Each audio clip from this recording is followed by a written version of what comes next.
Assalamualaikum warahmatullahi wabarakatuh.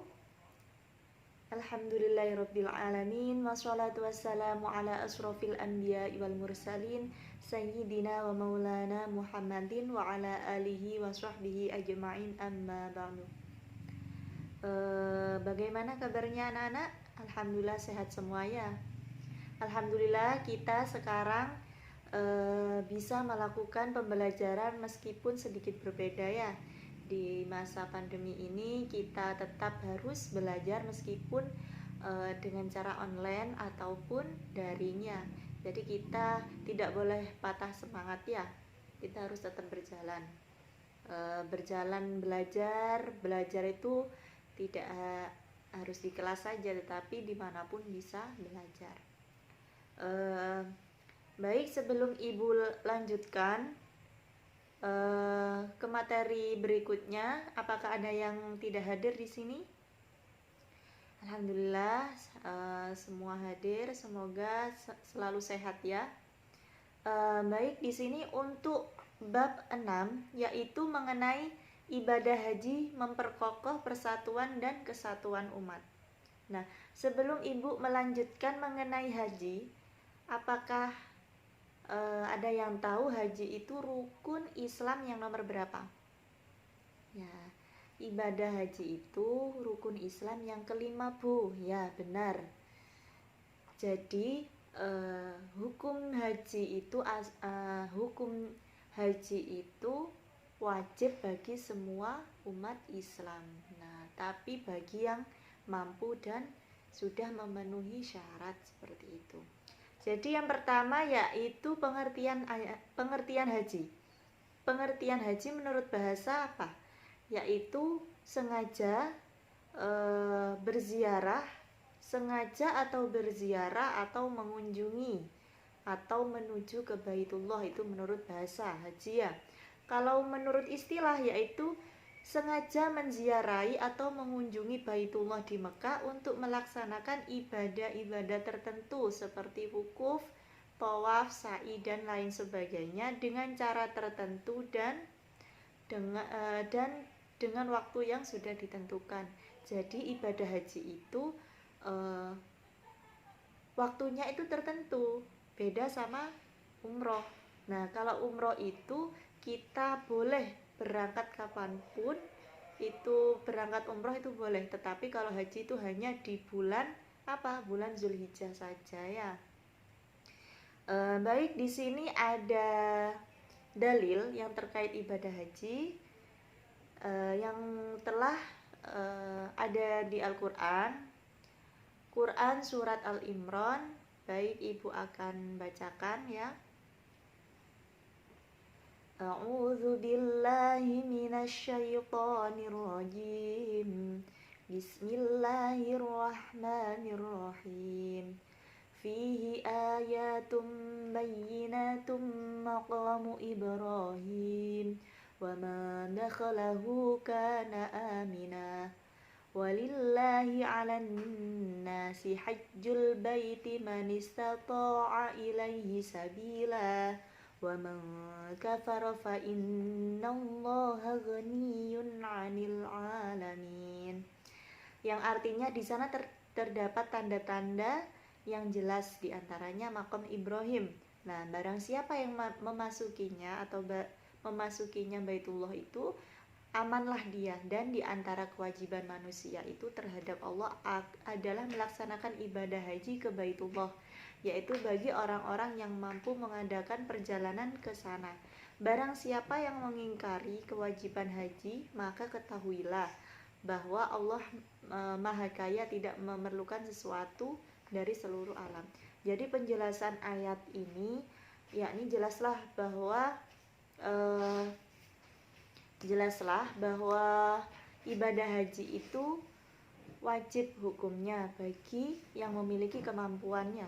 Hukumnya wajib bagi yang tidak melaksanakannya padahal dia sudah memiliki kemampuan, maka sudah melakukan dosa besar seperti itu.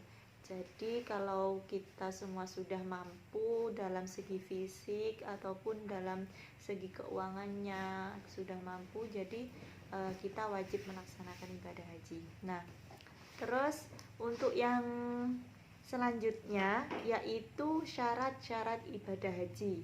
Nah, apa saja syarat-syarat ibadah haji? Yaitu di sini ada syaratnya, ada berapa? Ada 6. Nah, itu yang pertama beragama Islam. Itu tentu ya harus orang Islam. Yang kedua yaitu harus berakal sehat. Jika orang gila itu tidak wajib. Yang ketiga baligh. Nah, yang keempat merdeka. Yang kelima istitoah, yaitu mempunyai biaya untuk perjalanan dan keluarga yang ditinggalkan, mempunyai kesehatan jasmani dan situasi perjalanan yang ditempuh itu aman. Jadi istitoah di sini yang dimaksud mempunyai biaya selama perjalanan sini sampai ke Mekah, dan keluarga yang ditinggalkan itu harus juga dicukupi semua ya, seperti itu. Terus yang terakhir, bagi para muslimah itu ada persyaratan khusus, yakni harus disertai mahramnya atau orang yang dapat dipercaya untuk menemani sepanjang perjalanan. Jadi kalau umpama ada suami istri, nah istrinya mau pergi haji, nah harus ditemani dengan suaminya ataupun orang-orang yang dapat dipercaya, seperti itu. Terus poin selanjutnya yaitu tentang rukun haji dan wajib haji. Nah, apa Bu bedanya rukun haji dan wajib haji? Nah, bedanya kalau rukun haji itu apabila salah satu rukun haji itu ditinggalkan, maka hajinya tidak sah. Nah, jadi harus mengulanginya tahun depan lagi gitu.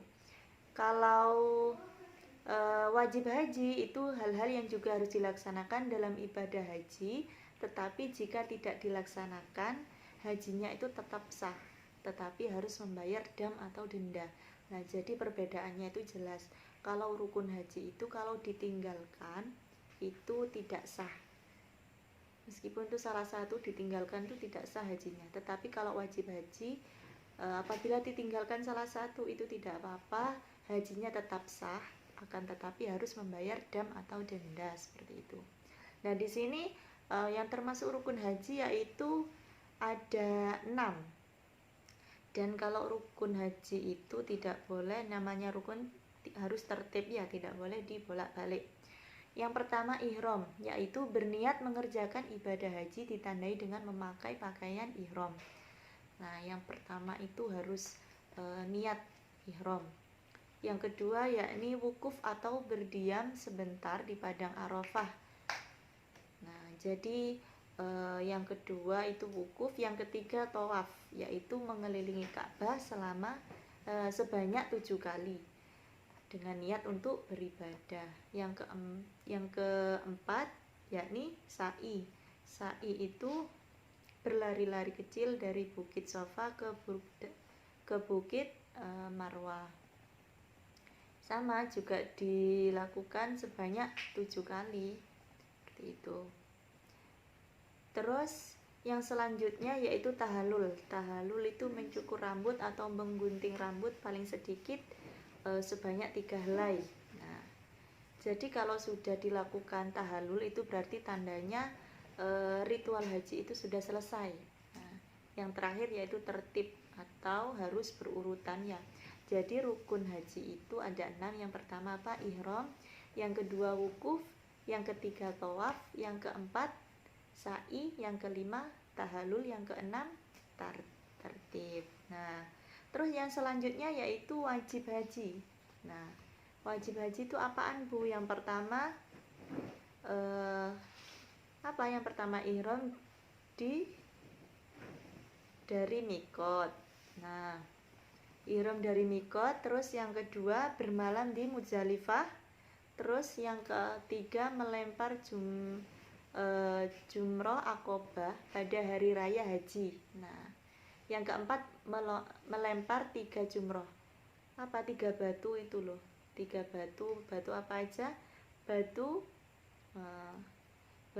jumroh ula, jumroh wusta, dan jumroh aqobah pada tiap-tiap tanggal 11, 12, dan 13 Zulhijjah.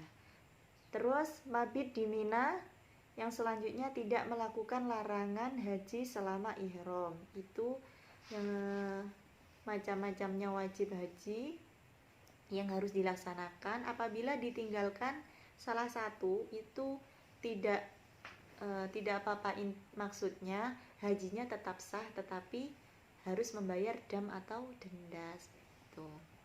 Terus poin yang terakhir yakni mengenai sunnah haji. Nah, di sini juga haji juga memiliki sunnah-sunnahnya, yaitu di sini ada 6. Yang pertama, memotong kuku, rambut ataupun kumis. Jadi kalian yang berhaji itu disunahkan untuk memotong kuku, rambut, dan kumis. Yang kedua, mandi sebelum ihram dan memakai minyak wangi. Nah, jadi sebelum ihram kalian juga disunahkan untuk mandi ya, dan juga memakai minyak wangi. Yang ketiga, disunahkan untuk memakai kain ihram itu yang berwarna putih. Yang keempat, menyisir rambut atau jenggot. Yang kelima, sholat sunnah ihram. Terus yang keenam itu memperbanyak membaca talbiyah. Ada yang tahu bacaan talbiyah itu seperti apa? Ya, bacaan talbiyah. Jadi kalian kalau haji itu harus diperbanyak ya, memperbanyak membaca talbiyah. Bacaan talbiyah itu seperti ini: labbaik Allahumma labbaik, labbaik la syarika laka labbaik, innal hamda wan ni'mataka wal mulka la syarika laka labbaik. Itu namanya bacaan talbiyah ya. Dari sini apakah ada yang ditanyakan? Nah, jadi intinya haji itu wajib bagi seluruh umat muslim. Nah, semua orang Islam itu wajib hukumnya bagi yang sudah mampu atau sudah memenuhi syarat-syarat tertentu seperti itu. Apabila tidak melakukan, kalau sudah mampu ya dosa ya itu. Terus haji itu beda dengan umroh. Kalau haji itu waktunya tertentu ya, kalau umroh itu kapanpun bisa dilakukan seperti itu. Apabila anak-anak ada yang kurang paham, nanti bisa kalian bisa tanya langsung di Google Classroom ya. Nanti apa Bu yang perlu, saya belum paham mengenai ini Bu, mengenai rukunnya Bu, gitu ya. Mungkin hanya ini saja yang bisa Ibu sampaikan, kurang lebihnya mohon maaf. Wassalamualaikum warahmatullahi wabarakatuh.